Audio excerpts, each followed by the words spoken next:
নমস্কার বন্ধুরা, রান্নাবান্না উইথ সিলভার চ্যানেলে আপনাদের সকলকে স্বাগত। আজ অনেক দিন পর আবার আপনাদের কাছে নিয়ে এসেছি একটা মাছের তেলের রেসিপি।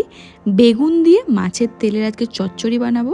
যারা মাছের তেল খেতে ভালোবাসেন তারা আজকে আমার এই রেসিপিটা ফলো করে বাড়িতে অবশ্যই বানাবেন। খেতে গরম ভাতের সাথে দুর্দান্ত লাগে। তাহলে চলুন ঝটাপট রান্নাটা শুরু করি।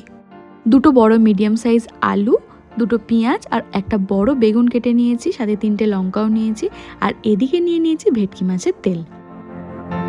চলুন এবার কড়াটা বসিয়ে দিয়েছি, দিয়ে দেবো এর মধ্যে পরিমাণ মতো সর্ষের তেল। পরিমাণটা কিন্তু একটু কমই দেবো, কারণ মাছের তেল থেকে ভীষণ পরিমাণ তেল বেরোবে, তাই মাত্র 1 থেকে 1.5 চামচ মতো সর্ষের তেল দিয়ে দিলাম।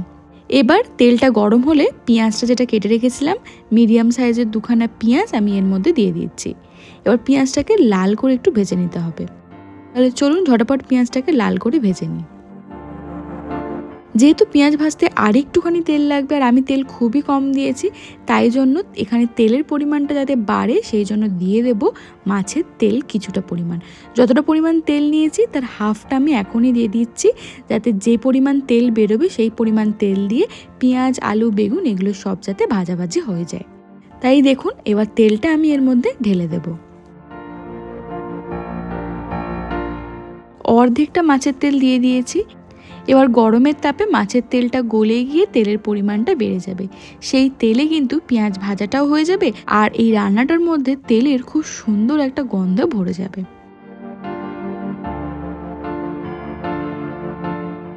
দেখুন কতটা তেল বেরিয়ে গেছে, আর এদিকে আমার পেঁয়াজটা হালকা লাল লাল করে ভাজা হয়ে গেছে। এর থেকে বেশি লাল করার দরকার নেই।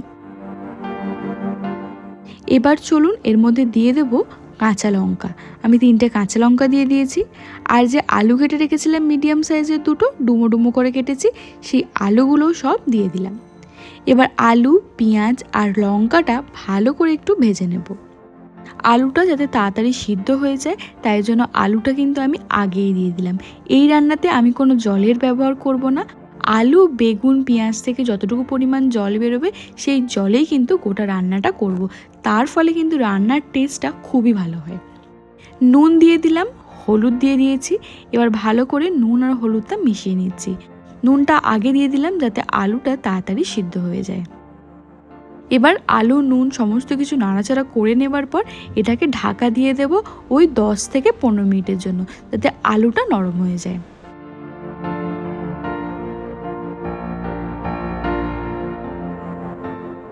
10-15 মিনিট পর ঢাকনাটা খুলে এবার দিয়ে দেবো মশলা। 1/2 চামচ রসুন বাটা আর 1/2 চামচ আদা বাটা দিয়ে দিলাম।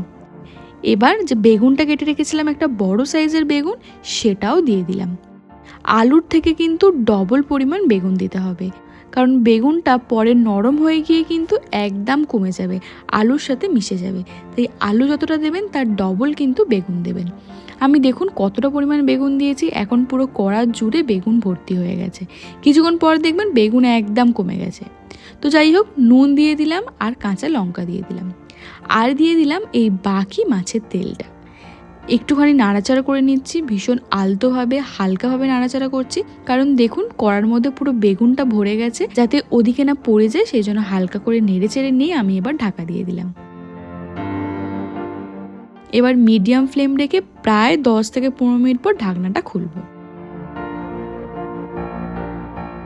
10-15 মিনিট পর দেখুন বেগুনের গায়ের কালারটা চেঞ্জ হয়ে গেছে, আর অনেকটা বেগুনটা নরমও হয়ে গেছে। কিন্তু এখনও পুরো রান্নাটা হয়নি, কারণ আলুটা অল্প অল্প শক্ত আছে, আর বেগুনটাও কিন্তু এখনও অনেকটা মজবে। তাই জন্য বেশ কিছুটা নাড়াচাড়া করে নিয়ে আমি এবার দিয়ে দিচ্ছি নুন, আর আরও 3টে কাঁচা লঙ্কা আমি এর মধ্যে অ্যাড করে দিলাম। ঝালের জন্য আরও 2 চামচ লঙ্কার গুঁড়ো দিয়ে দিলাম। আপনারা ঝালটা নিজেদের টেস্ট অনুযায়ী কম বেশি করে নেবেন। এবার 15 থেকে 20 মিনিট মিডিয়াম টু হাই ফ্লেমে এটাকে অনেকক্ষণ ধরে তেলের মধ্যে ভাজবো। 15 মিনিট ভাজাভাজি করে নেওয়ার পর দেখুন বেগুনটা পুরো আলুর সাথে মিশে গেছে, একদম আলু বেগুনে মজে গেছে। তাই এবার নামানোর সময় হয়ে এসছে। নামানোর আগে দিয়ে দেব 1 মুঠো ধনেপাতা কুচি। ধনেপাতা কুচিটা দেওয়ার পর ভালো করে আলু বেগুনটা মিশিয়ে নিয়ে আর 2 থেকে 3 মিনিট নাড়াচাড়া করার পর নামিয়ে নেব। দেখেই বুঝতে পারছেন বেগুনের পরিমাণটা কতটা কমে গেছে। আলুর গায়ে কিন্তু বেগুন একদম মাখামাখি হয়ে গেছে। ঠিক এই রকম হয়ে গেলে এবার তরকারিটা নামিয়ে নেব।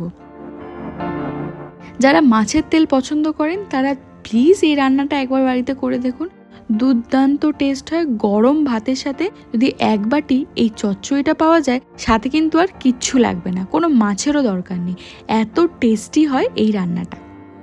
তাহলে বন্ধুরা বাড়িতে অবশ্যই কিন্তু এই রান্নাটা আপনাদের ট্রাই করতেই হচ্ছে। আমার রেসিপিগুলো ভালো লাগলে চ্যানেলটি সাবস্ক্রাইব করে পাশে থাকবেন। আজ তাহলে আমি এখানেই বিদায় নিচ্ছি, পরে আবার নিশ্চয়ই দেখা হবে অন্য কোনো এক ভিডিও নিয়ে। ততক্ষণ সাথে থাকবেন, পাশে থাকবেন। আজকের মতো এখানেই টাটা।